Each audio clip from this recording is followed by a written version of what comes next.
মৰাণ আৰু খোৱাং আৰক্ষীয়ে আটক কৰিলে তিনি মাটি দালালক। ৰাজচক্ৰৰ কাৰ্যালয়সমূহত মাটি দালাল থাকিব নোৱাৰিব বুলি মুখ্যমন্ত্ৰীয়ে নিৰ্দেশ দিয়াৰ পিছতে অসম আৰক্ষীয়ে তৎপৰতাৰে ৰাজ্যজুৰি মাটি দালালৰ বিৰুদ্ধে চলাইছে অভিযান। ডিব্ৰুগড় জিলাৰ মৰাণ ৰাজচক্ৰৰ কাৰ্যালয়তো মাটি দালাল কৰা তিনি দালালক আটক কৰিছে আৰক্ষীয়ে। মৰাণ আৰক্ষীয়ে মৰাণ হাটখোলাৰ মৃত চিকেন্দৰ দেৱানৰ পুত্ৰ আব্দুল হক দেৱান নামৰ মাটি দালালক আটক কৰাৰ লগতে খোৱাং আৰক্ষীয়ে খোৱাং চাৰিআলি নাৰু ফুকনৰ পুত্ৰ লক্ষীনাথ ফুকন আৰু ১ নং মাধকলীৰ মৃত বংশীধৰ গগৈৰ পুত্ৰ গোলাপ চন্দ্ৰ গগৈ নামৰ মাটি দালালক আটক কৰি তদন্ত অব্যাহত ৰাখিছে। উল্লেখ্য যে লক্ষীনাথ ফুকনৰ বিৰুদ্ধে খোৱাং আৰক্ষী থানাত কেছ নম্বৰ 88/2016 ধাৰা 11212A 121 121A আৰু কেছ নম্বৰ 34/2021 ধাৰা 447 294 427 506 34 গোচৰ ৰুজু হৈ আছে। আনহাতে আন এজন মাটি দালাল বৰ্তমানে পলাতক বুলি আৰক্ষীৰ সৈতে জানিবলৈ দিয়ে। ৰাজচক্ৰ কাৰ্যালয়সমূহত দীৰ্ঘদিনৰ পৰা মাটি দালালে সৰ্বসাধাৰণ ৰাইজক ঠগ প্ৰবঞ্চনা কৰি অহাৰ অভিযোগ উত্থাপন হৈ আহিছে। আনহাতে টাই আহোম যুৱ পৰিষদ মৰাণ মহকুমাৰ সমিতিয়ে মুখ্যমন্ত্ৰীৰ এনে পদক্ষেপক আদৰণি জনোৱাৰ লগতে মাটি দালাল চক্ৰৰ সৈতে জড়িত মণ্ডল তথা ৰাজচক্ৰৰ কাৰ্যালয়ৰ কৰ্মচাৰীসকলকো গ্ৰেপ্তাৰ কৰিবলৈ দাবী উত্থাপন কৰিছে। নিজে জানে আপোনালোকে যে আমাৰ অসমৰ মাননীয় মুখ্যমন্ত্ৰী মহোদয়ে প্ৰত্যেক জিলাই যে চাৰ্কল অফিচবিলাকক কৈছিলে যে পাব্লিক যাতে কোনো ধৰণৰ হাৰাচমেণ্ট নহয় আৰু এইবিলাকৰ লগত যিবিলাক আমাৰ মাটিৰ দালাল তেওঁলোকৰ ওপৰত বিহিত ব্যৱস্থা লোৱাৰ কাৰণে আমাৰ প্ৰত্যেক জিলাৰ DC SP কাগজ পঠাইছে। সেইমৰ্মে যোৱাকালি আমাৰ ডিব্ৰুগড়ৰ আৰক্ষী অধীক্ষক এডিশ্যনেল SP তেওঁলোকে আমাক ফোন কৰি জনালে যে আমাৰ মৰাণ থানা আণ্ডাৰত দুজন মাটিৰ দালাল ব্যক্তি আছে, সেই দুজনক আমি পিক আপ কৰিব লাগে। তেনেকৈ আমাৰ খোৱাং থানাতো আমাৰ দুজন আছে, তেওঁলোকক পিক আপ কৰিব দিছে।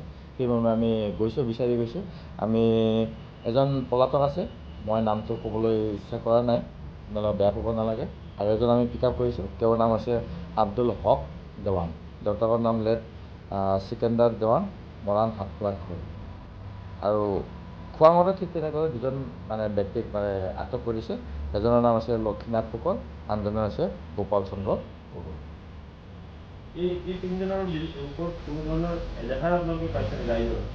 ৰাইজৰ এজাহাৰ এতিয়ালৈকে পোৱা নাই। এইটো আমাৰ যদি কেছ ৰেজিষ্টাৰ হয় এইটো আমাৰ চেণ্ট্ৰেলি সেইটো হ'ব, আমাৰ ডিষ্ট্ৰিক্টত হ'ব। গতিকে এতিয়ালৈকে মৰাণ থানাত আৰু খোৱাং থানাত তেওঁলোকৰ বিৰুদ্ধে কেছ হোৱা নাই। এইটো এজাহাৰৰ ভিত্তিতে হ'ব, কেনেকৈ এজাহাৰ কিয় নহয়। আৰু দ্বিতীয়তে এই যিজন আমাৰ পলাতক আছে তেওঁ আগতে কোনোবা এটা কেছত তেওঁ অভিযুক্ত হৈ আছে, চাৰ্জশ্বিট দিয়া হৈছিলে 2020 চনত। তেওঁৰ এগেইনষ্ট এটা কেছ এটা আছিলে, তেওঁ সেই কেছত তেওঁক চাৰ্জশ্বিট দিয়া হৈছিল। নাই, আমি এতিয়া তেওঁলোকক আমি আটক কৰিছোঁ আৰু বৰ্তমান আমি তেওঁলোকক ডিব্ৰুগড়লৈকে লৈ যাই আছোঁ। আজি অসম চৰকাৰে ভূ মাফিয়াৰ যিটো অপাৰেশ্যন চলাই আছে তাত আমি অসম চৰকাৰক আমি ধন্যবাদ জনাইছোঁ, টাই আহোম যুৱ পৰিষদ মৰাণ মহকুমা সমিতিয়ে। আৰু এটা কথা আমি ক'বলৈ গৈছোঁ যে মৰাণত থকা যিখিনি চক্ৰ বিষয়া কাৰ্যালয়ত যিখিনি অবৈধ কাম চলি আছে সেইখিনিত একাংশ মণ্ডল জড়িত নহ'লে এওঁলোকে ভূ মাফিয়াসকলে এই কাম কৰিবলৈ তেওঁলোকে কুণ্ঠাবোধ নকৰা নহয়। তেওঁলোকৰ মাজত এটা বুজাবুজি আছে কাৰণে তেওঁলোকে এই কামখিনি কৰিবলৈ বাধ্য হৈছে। যিখিনি সাধাৰণ মানুহৰ মাটি তেওঁলোকে অবৈধভাৱে গ্ৰহণ কৰি ৰাজচক্ৰৰ একাংশ দালালৰূপী মণ্ডলে যিখিনি কাৰ্য কৰি যায় সেইখিনি তেওঁলোকে হাত উজান দিয়াৰ ক্ষেত্ৰত তেওঁলোকে বহুতখিনি সহায় পায়। আৰু সেই ক্ষেত্ৰতে আমি এই পদক্ষেপ লোৱাৰ কাৰণে অসম চৰকাৰক আমি ধন্যবাদ জনাইছোঁ। পুনৰবাৰ টাই আহোম যুৱ পৰিষদ অসম মৰাণ মহকুমা সমিতিৰ পৰা ৰাজচক্ৰৰ যিখিনি অফিচাৰ ইয়াৰ লগত জড়িত হৈ আছে তেওঁলোককো এই ভূ মাফিয়াসকলৰ লগত চক্ৰান্ত কৰি একেলগে আনিব লাগে। তেওঁলোকৰ লগত এক ডাঙৰ তদন্ত হ'ব লাগে। এই তদন্তত আপোনালোকে ওলাই পৰিব যে কোন কোন ইয়াত জড়িত হৈ আছে আৰু যিসকলে এই চক্ৰান্তত জড়িত হৈ আছে তেওঁলোকক দৃষ্টান্তমূলক শাস্তি দিবৰ কাৰণে আমি অনুৰোধ জনাইছোঁ। ধন্যবাদ। যি অসম চৰকাৰে যি মাটি দালালৰ ওপৰত যি পদক্ষেপ লৈছে মই তাক আন্তৰিক শুভেচ্ছা জনাইছোঁ। বিশেষকৈ মাননীয় মুখ্যমন্ত্ৰীক মই ধন্যবাদ জনাইছোঁ। যিহেতু এই কাৰ্য আজি বহুত বছৰৰ পৰা চলি আছিলে চক্ৰত, তাত ময়ো ভুক্তভোগী হৈছিলোঁ। যিহেতু মোৰ নিজৰ মাটিৰ নামজাৰি ফাইলে অফিচৰ পৰা কাৰ্যালয়ৰ পৰা নিৰ্দেশ হৈছিল। ইয়াত মই জানো যে মণ্ডলৰ পৰ্যায়ে SK পৰ্যায়ে এনেকুৱা বিষয়েও জড়িত থাকে মাটিৰ দালালৰ লগত, আৰু বৃহৎ পৰিমাণৰ কমিশ্যন অংক হয়। এই দালাল চক্ৰৰ লগত মণ্ডলসকল জড়িত হয়, কমিশ্যনৰ বেচিছত লোকৰ মাটিও হস্তক্ষেপ কৰিবলৈ হেৰি কৰে। ইয়াত মৰাণত তেনেকুৱা কমচে কম হাজাৰ হাজাৰ ভুক্তভোগী হৈ আছে, আৰু মই অসম চৰকাৰক এই পদক্ষেপ লোৱাৰ বাবে বিশেষকৈ অসমৰ মুখ্যমন্ত্ৰীক মই ধন্যবাদ জনাইছোঁ। আজি এজনক ধৰিছে, মৰাণত এনেকুৱা কিমান দালাল আছে? মোৰ জনাত এনেকুৱাকৈ কমেই নহয় 20-25জন দালাল আছে, কিন্তু উঠি কলিয়নাবোৰে ধৰিছে, আৰু বিশেষকৈ ডাঙৰ দালাল আছে। এই দালাল চক্ৰক ৰাতিৰ ভিতৰতে মৰাণৰ পৰা নিৰ্দেশ হৈছে বুলি আমি জ্ঞাত। সেইটো অসম আৰক্ষীক মই এই পদক্ষেপ লৈ অতি শীঘ্ৰে যিখন ডাঙৰ ডাঙৰ দালাল চক্ৰ আছে এইগুলো অতি শীঘ্ৰে কৰায়ত্ব কৰিবলৈ আহ্বান জনাইছোঁ। ধন্যবাদ দিছোঁ। এই মাটিৰ দালালি চক্ৰ এইবোৰ যে ধৰিছে, মোৰ মাটিও মানে হেৰি আব্দুল হকে মই নজনাকৈ মোৰ মাটিটো বিক্ৰী কৰি দিছিলে। পিছত যেতিয়া পইচা ল'ব গৈছে তেতিয়াহে মই গম পাওঁ। কিমান আছিলে মাটি আপোনাৰ? মোৰতো কথা আছিলে। কোন জেগাত? মৰাণ ৰাণীপথ। কিমান দাম আছিলে মাটি? মাটিটো 40 লাখ টকাত বিক্ৰী কৰি দিছিলে। আপুনি যেতিয়া তেখেতক ধৰিলে তাৰপিছত কি হ'ল? তাৰপিছত মই কোৰ্টত দৌৰাদৌৰি কৰিছোঁ। এতিয়ালৈকে কোৰ্টত কেছ চলি আছে। কিমান দিন হ'ল কেছ? এই আজি 2 বছৰ হৈছে। আপুনি এজাহাৰ দিছে নেকি আব্দুলৰ? মই এজাহাৰ ইয়াত দিয়া নাই, মই DC অফিচত দিছোঁ।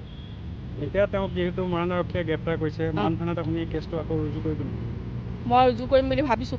খুব ভাল লাগিছে তেওঁক ধৰাৰ কাৰণে। বিষয়টোৰ ওপৰত মোৰ খুব ভাল লাগিছে। এনেকুৱা হ'ব নালাগে, কাৰণ মোৰ যেতিয়া পৰিচয় ল'বলৈ গৈছে তেতিয়া মোৰ চকু পানী ওলাই গৈছে। আৰে মই নজনাকৈ মোৰ মাটিটো বিক্ৰী কৰি দিছে। 40 লাখ টকাত মানে অলৰেডি বিক্ৰী কৰি দিছে। এজনহে ধৰিছে আৰু ঢেৰ ৰৌ বৰালি আছে। আছে আৰু তেওঁৰ লগত মানে মোৰ মানে ল'ৰাটো মানে বেংকত লোন লোৱা বুলি কৈছে। ল'ৰাটো মোৰ ঢুকাই গ'ল। তো লোন লৈছে মই নাজানো, মানে ল'ৰাটো ঢুকাই গ'ল। যেতিয়া পৰিচয় ল'ব গৈছে তেতিয়াহে গম পাওঁ। বাকী দালালবিলাকৰ ওপৰত আমি তেওঁৰ লগত আৰু বেংকৰ মেনেজাৰো আছে, এজন আনচাৰী বুলি এজনো আছে। নামটো তেওঁ নাজানো, আনচাৰী বুলি জানো। মানে এনে আপোনাৰ ৰাজহ চক্ৰৰ বিষয়া কাৰ্যালয়ত যিবিলাক মণ্ডল বা আনবিলাক আছে, তেওঁলোক যদি সহযোগ নকৰে সেই দালালিটো সম্ভৱ নহয়। সেইটো হয়, সেইটো মানে হ'ব নালাগে, যোগ হ'ব নালাগে। মণ্ডল বা চক্ৰ কাৰ্যালয়ৰ বিষয়াও এই বিষয়টোত জড়িত আছে নেকি? জড়িত সেইটো মই নাজানো। থাকিলেহে মাটি বেলেগে বিকাব পাৰিব, নহ'লে কেনেকৈ পাৰিব? সেইটোতো মই নাজানিম, মানে জড়িত আছেনে নাই। আজি যিহেতু মই এজন ভুক্তভোগী, আজি অসম চৰকাৰে যিটো পদক্ষেপ, হিমন্ত বিশ্ব শৰ্মাই যিটো পদক্ষেপ ল'লে, যিটো লেণ্ড ব্ৰ'কাৰসকলক ধৰিবলৈ যিটো পদক্ষেপ ল'লে, আমি অত্যন্ত সুখী। আৰু মোৰে এডোখৰ মাটি, মোৰ পৰিয়ালৰ আমাৰ অংশ এটুকুৰা মাটি এটুকুৰা ইয়াত মৰাণতে আছিলে। যিহেতু আমাৰ মৰাণৰে এজন আব্দুল হক দেৱান বুলি এজন ব্ৰ'কাৰে, তেখেতে আমাক দালাল কৰি পেলাই আমাক মাটি চক্ৰান্ত কৰি, একচুৱেলি ক'ব গ'লে চক্ৰান্ত কৰি আমাক মাটি টুকুৰা বিকাই মেলি এনেকুৱা হৈ গ'ল, আমাক কাগজ পত্ৰটো চাইন ল'লে আৰু পইচা পাতিটো আমাক আদায় নকৰি পেলাই তেখেতসকলে ক'লে যে এখন কাগজত চাইন কৰিব ক'লে, যে এইখনত চাইন কৰি দিয়ক, আমি মাটিটো আগবঢ়াই লৈ যাম। যিহেতু তেখেতৰ চক্ৰান্ত পইচা পাতি ল'বৰ কাৰণে, তো তেনেকুৱা দালাল আজি আমি এনেকুৱা হৈছে কি আমি ৰাস্তাত আহিবলগীয়া হৈ গৈছে। আমাৰ সেই মাটিটো বিক্ৰী কৰাই দিলে তেখেতে, এই যিজন আব্দুল হক দেৱান বুলি যিজন ব্ৰ'কাৰ মৰাণৰ। কিমান টকাৰ লেনদেন হ'ল বা পাবলগীয়া আছে? পাবলগীয়া একচুৱেলি এইটো লেনদেন হৈছিলে আমাৰ প্ৰায় 45 লাখ টকাৰ। তেখেতসকলে আমাক বিকুৱাই দিছিলে, এই ব্ৰ'কাৰজনে বিকুৱাই দিছিলে। তো আমাক আদায় নকৰিলে, তাৰ 0.5% আদায় নকৰি আমাক মানে কি ধমকি দিলে, আৰু আমাৰ ওপৰত এটা কেছ জাপি দিলে তেখেতসকলে। যিহেতু আমি মাটিৰ মালিক আছিলোঁ, তো আমাৰ ওপৰত তেখেতসকলে কেছ জাপি দিলে, যে এটা 420 কেছ জাপি দিলে। ডিব্ৰুগড় থানাৰ পৰা আমাৰ পৰা এটা ছেকশ্যন নন এভেইলেবল এটা ছেকশ্যন আনি পেলাই আমাক মানে কেছ দি আহিলে আমাৰ ওপৰত এৰেষ্ট কৰিবৰ কাৰণে, যে আমি 420 কৰিছোঁ বুলি, আমি পইচা দিয়া নাই বুলি। যিহেতু আমাৰ নিজৰ মাটি, মোৰ আব্বাৰ মাটি, তো সেই মাটিটো আমাক চক্ৰান্ত কৰি আমাক বিকুৱাইছিলে। তেওঁ বিকুৱাই পেলাই আজি সেই পদক্ষেপ লৈছে। আজি তেখেতক এৰেষ্ট কৰিছে। এৰেষ্ট কৰাও নাই, ইতিমধ্যে এৰেষ্ট কৰা নাই। আমি শুনি পাইছোঁ যে তেখেতসকলক এৰেষ্ট কৰা নাই, সোধ পোছ কৰিছে। মই দাবী জনাইছোঁ যে তেখেতক এৰেষ্ট কৰিবৰ কাৰণে